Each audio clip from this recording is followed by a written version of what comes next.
Good morning students. BTC second semester Hindi में हम लोग कहानी का महत्व, कहानी का क्या महत्व है, इसके विषय में अध्ययन करेंगे। कहानी की विषय वस्तु प्रकार को समझने के उपरांत महत्व को हम स्वतः ही समझ लेते हैं। महत्व इसे हमारे समझ में आ जाता है, परंतु फिर भी विस्तार से कहानी के महत्व पर प्रकाश डालना आवश्यक हो जाता है। कहानी का हिंदी शिक्षण में बहुत महत्व है, जिन्हें हम निम्न बिंदुओं से स्पष्ट कर सकते हैं। कहानी सुनाने से छात्रों के सामान्य ज्ञान में वृद्धि होती है।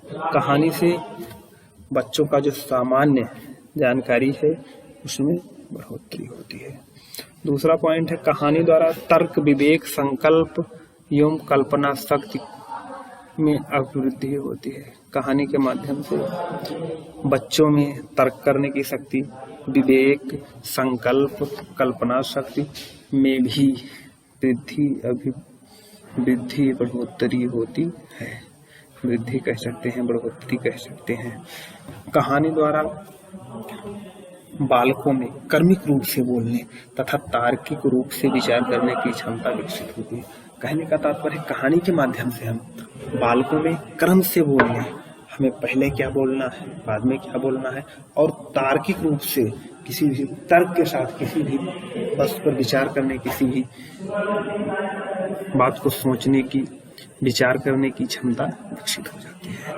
कहानी के माध्यम से छात्रों में उपयुक्त शब्दों और मुहावरों का ज्ञान होता है।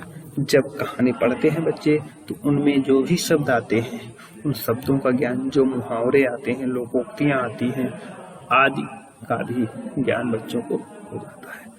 कहानी वक्ता तथा श्रोता के मध्य घनिष्ठ संबंध स्थापित करने का सर्वोच्च साधन है। कहने का तात्पर्य है, कहानी वो साधन है जिसके माध्यम से एक वक्ता और एक श्रोता है, एक छात्र और एक अध्यापक, दोनों के मध्य एक घनिष्ठ संबंध हो जाता है। दोनों एक दूसरे के करीब हो जाते हैं और दोनों निसंदेह प्रश्न पूछ सकते हैं, अपनी समस्या एक दूसरे से बता सकते हैं।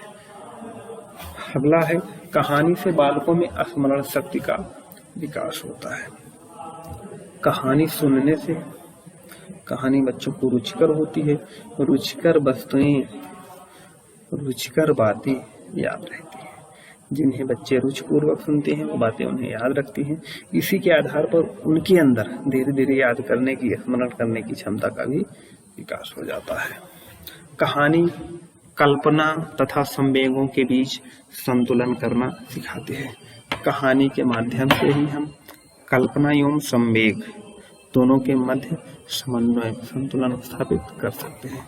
सामाजिक विषय में कहानी का प्रयोग साधन की भांति होता है, जबकि हिंदी साहित्य में इसका प्रयोग साध्य की भांति होता है।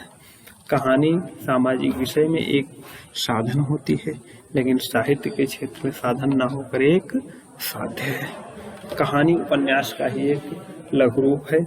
इसको पढ़ने में भी कम समय लगता है और ये हिंदी साहित्य की एक सशक्त विधा भी है। तो ये तो कुछ महत्व थे कहानी के।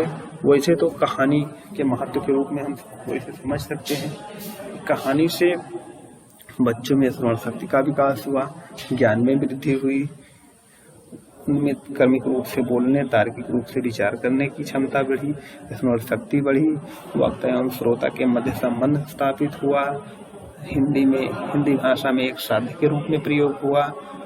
ये उपन्यास का एक लघु रूप है, इसको पढ़ने में कम समय भी लगता है, इत्यादि। ये इसके महत्व के रूप में दर्शाए गए हैं।